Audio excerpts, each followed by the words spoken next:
Rudens jau sen bija aizdzinis jautros vasaras putnus, pa kalniem auroja augsts vējš un rāva no kokiem pēdējās nodzeltējušās lapas, un līdz ar rudens lapām krita lietus lāses. Mežā bija drēgns un augsts, bet gādīgās skudras namiņā pavardā jautri sprakšķēja uguns. Gar sienām bija saliktas ozola zīļu čaumalas pilnas ar kviešu graudiem. Vecā skudra pirmā nosēdās pie galda un uzsauca: Bērni, laiks pusdienot! Vecās skudras dēli, vedeklas un meitas ar savām karotiem un bļodiņām žigli pieticēja pie galda. Tajā brīdī kāds klusu pieklauvēja pie durvīm. Aiz tām atskanēja bikla balstiņa. Atveriet! Kas tur ir? Uzsauca vecā skudra. Tas esmu es, kaimiņien, Sienāzītis Spēlmanītis. Vai tiešām tu mani nepazīsti? Ko tev vajaga? Dusmīgi noprasīja skudra. Vai tad tu neatceries? Jautāja Sienāzītis. Vasarā, kad tu izprecināji dēlu, es visu nakti spēlēju viņa kāzās. Toreiz tu apsolīji samaksāt man par darbu, kad būsi sagādājusi pārtiku ziemai. Ko vēl neteiksi? Iesaucās skudra. Pirmo reizi dzirdu, ka spēlēšanu sauc par darbu. Tev nav taisnība, kaimiņien. Kā kurš var, tā strādā. Bet pēc manām domām tā, kas tev ir, tas ir, un no citiem nav ko prasīt. Tie ir slikti vārdi, uzsauca Sienāzītis. Vai tad tu neredzi, kāds ārā laiks? Lietus gāž, vējš pūš, man spārniņi galīgi izmirkuši un kājas pavisam sastingušas. Es 2 dienas neesmu ēdis. Atver, ļauj apsildīties. Atdod man, ko esmu nopelnījis. Vācies prom, klaidoni, iesaucās skudra vēl skaļāk. Neko es tev neesmu parādā. Ko domājies? Šis esot mums kāzās spēlējis, un tas saucoties darbs? Skaidri jāsmejas! Un skudra aizslēdza durvis. Nabaga Sienāzītis nokāra galvu un ar savām nosalušajām kājām brida pa dziļajiem dubļiem prom.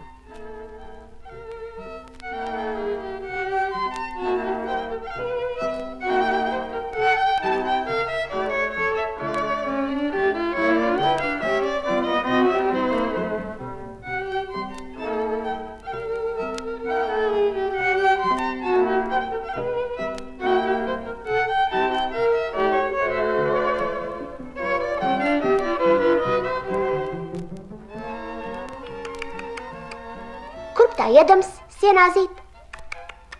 Jautāja viņam Vāverīte.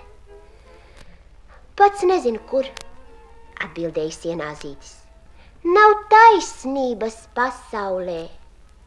Vasarā skudra izprecināja dēlu, es spēlēju viņu kāzās. Skudra teicās man samaksāt, kad būs sagādājusi barību ziemai, un es nu pat kā biju pie viņas aizgājis.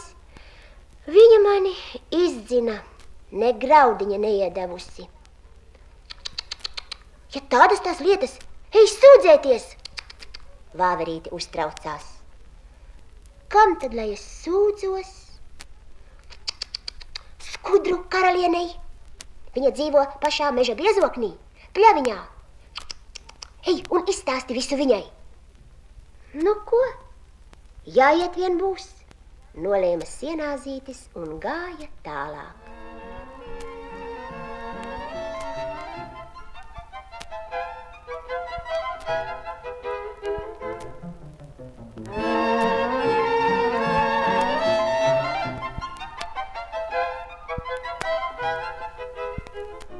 Nebija viņš ne 100 soļus nogājis, kad satika Mārīti. Labdien, Sienāzīt! Kur tu tā iedams? Eju pie skudru karalienes, sūdzēties. Mārīte spārniņus vien noplātīja. Sienāzīti, vai tev prāts? Viņa iesaucās. Vai tad tu nezini, ka jaunā princese ir smagi slima? Viņa mirst un neviens nespēja viņu izdziedēt. Vecā karaliene ir briesmīgi dusmīga. Nē, uz turieni, ja gribi palikt dzīves. Bet ja neiešu, tad tik un tā badā nomiršu vai nosalšu, atbildēja Sienāzītis un gāja vien tālāk.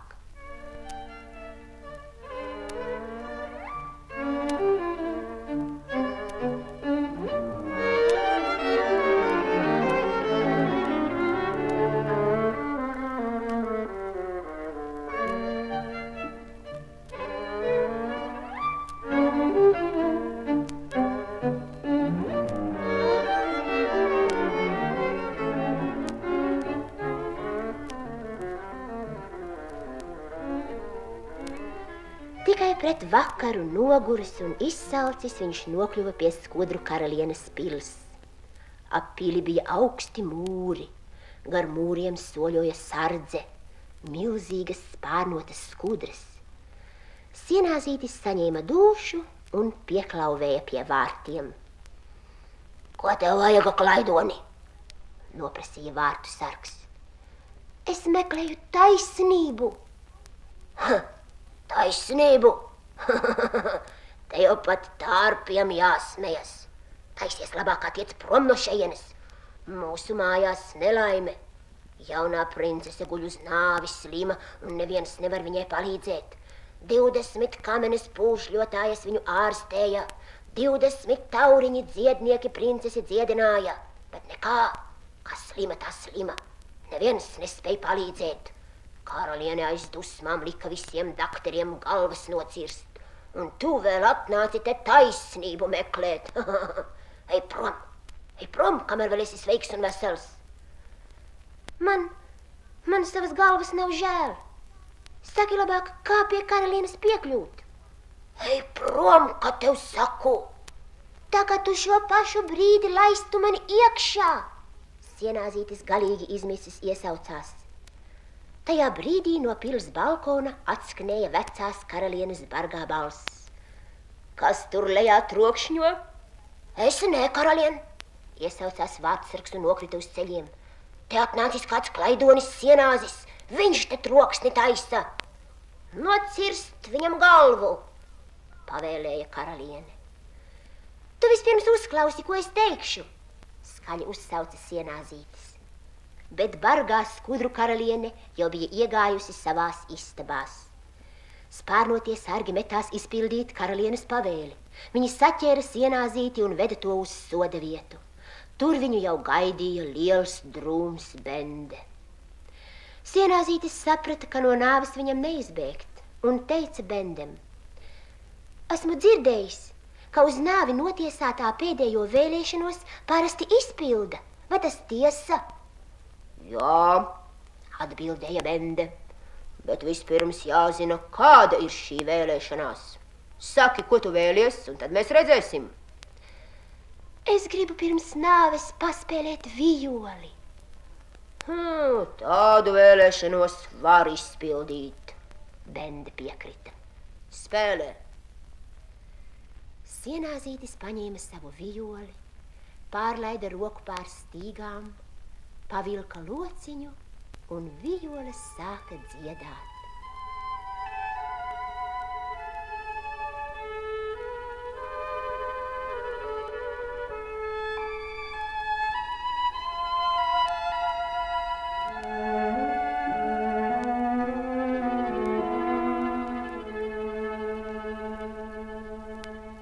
Tā dziedāja par pļavām ar košām puķēm, par vējā žūžojošām druvām, par visu, ko Sienāzītis vairs nekad neredzēs. Sienāzītis spēlēja un atvadījās no savām dziesmām. Un tik skaistas, tik skumjas bija Sienāzīša spēlmenīša dziesmas, ka pat bendes sirds žēlumā nodrebēja. Viņa acis pieplūda asarām. Sāka šņukstēt vārtsargs pie vārtiem, raudāja sargi uz pils mūriem. Bet visbrīnumainākās lietas notika pilī, karaļmeitas guļamistabā. Līdz ko tur kļuva dzirdamas Sienāzīša pēdējās dziesmas, slimā princese atvēra acis. Viņa sāka klausīties un juta, kā ar katru brīdi arvien vairāk viņai atgriežas spēki. Maz pamazām sirds sāka pukstēt aizvien straujāk, Asinis dzīslās sāka ritēt ātrāk, bālie vaigi kļuva sārti. Kas tu tik brīnišķīgi spēlē? Viņa jautāja vārgā balsī. Kāds klejojošs spēlmenis, kam jūsu māte piespriedusi nāves sodu, kalpone viņai paskaidroja. Tā ir viņa pēdējā dziesma. Princese piecēlās un ātri piegāja pie loga. Līdz ko sardzes vīri, vārdsrakstu un bende viņu ieraudzīja, tie visi kā viens ar asarām acīs nokrita ceļos un sāka lūgt. Princese apžēlo Sienāzīti, viņš tik skaisti spēlē, mēs vēl nekad neesam dzirdējuši tik skaistu mūziku. Pavadiet viņu uz šejieni, pavēlēja princese. Līdz ko Sienāzītis bija pārkāpis slieksni, karaliene viņam teica. Tu izglābi manai meitai dzīvību, es tevi apbalvošu. Saki, ko tu vēlies? Es varu tevi padarīt par bagātāko vīru manā karaļvalstī. Sienāzītis pasmaidīja. Mani par bagātāko vīru? Bet vai tu kādreiz esi redzējusi bagātnieku, kas spēlē un dzied? Nē, karalien, man bagātības nevajag. Es negribu aizmirst savas dziesmas, un es arī neesmu pieradis dzīvot uz citu rēķina. Ko tad tu gribi? Es gribu taisnību. Taisnību? Visi bija briesmīgi pārsteigti. Vai tikai Sienāzītis no bada nav prātā sajucis? Taisnību taču nevar ēst, nedz arī dzert. Jā, taisnību, atkārtoja Sienāzītis. Vasarā visi mūs sauc uz kāzām, uz kristībām, uz visvisādiem svētkiem. Mums nemaz neatliek laika sagatavot pārtiku ziemai. Un visi apsolās samaksāt tad, kad būs novākta raža. Saka, pagaidi, Sienāzīti, tagad uzspēlē, uzjautrini mūs, un ziemā mēs tev par to samaksāsim.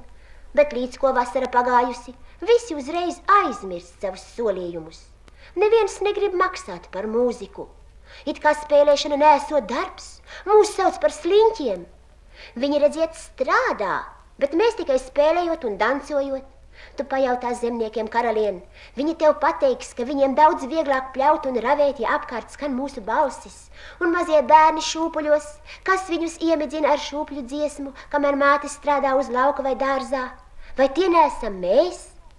Un vai tad tas nav darbs palīdzēt citiem strādāt, iepriecināt viņus, uzmundrināt un uzjautrināt? Es atnācu tev pateikt, karalien, ka prasu samaksu par savu darbu. Es pēsu to, kas man pienākas. Sienāzītis apklusa. Galminieki nokāra galvas. Vecā karaliene kļuva domīga. Tādus vārdus viņa vēl nekad nebija dzirdējusi, un tagad nezināja, kā rīkoties. Var jau būt, ka tev taisnība, viņa teica, pakratījusi galvu. Bet es nezinu, ar ko un kā tevi apbalvot. Nezini? Ja tu nezini, es tev pateikšu. Hei, skrīveri, panāc šurp! Pavēlēja Sienāzītis kādam no karalienes skrīveriem.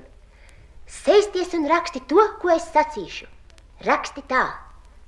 Pavēle. Pavēlu visām skudrām nekavējoties samaksāt Sienāzīšiem visu, kas viņiem pienākas par vasaras mūziku. Kopš šīs dienas tik ilgi, kamēr pasaule pastāvēs, visām durvīm, pie kurām Sienāzītis pieklauvēs, jātop tūdaļ atvērtām, jo kur ienāk Sienāzītis, tur ienāk dziesma, un līdz ar dziesmu ienāk darba prieks. Kas to neizpildīs, tiks bargi sodīts. Bet tagad, karalien, ja gribi paraksti šo pavēli un izsūti ar saviem ātrspārnotajiem sūtņiem pa visiem skudru pūžņiem. Karaliene saīga. Nē, Sienāzīt, viņa sacīja. Es izdomāju ko citu. Labāk es iecelšu tevi par savu galma dziedoni. Paliec pie mums un iepriecē mūs ar savām dziesmām. Pie mums tu dzīvosi siltumā, būsi paēdis. Tev būs mīksta gulta un nebūs nekādu rūpju. O, nē, lepni iesaucās Sienāzītis. Dziedonis nevar būt kalps, kaut arī karaļa kalps. Mūsu dziesmas skan tikai brīvībā, plašās druvās un zaļās pļavās. Mēs dzīvojam nabadzīgu, bet brīvu dzīvi. Es nevaru dziedāt mājās, zem kuras logiem staigā bende. Ja vai tu esi aizmirsusi, ka pirms stundas man tikko nenocirta galvu? Ja gribi, izsūti pavēlis skudrām, bet ja negribi, dari kā zini. Bet ja jūsu izslavētās skudras to nepildīs, tad zini vienu. Neviens sienāzītis nekad nemūžam nespēlēs un nedziedās jūsu svētkos. Dzīvojiet bez dziesmas, ar Dievu. Lepnais sienāzītis pasita savu vijoli zem spārniņa un nepaklanījies aizgāja. Uz sliekšņa viņu sagaidīja saulstariņi. Saule it kā tiešām bija palūkojusies ārā no mākoņiem, lai sasildītu nabadzīgo, bet lepno un brīvo dziedoni.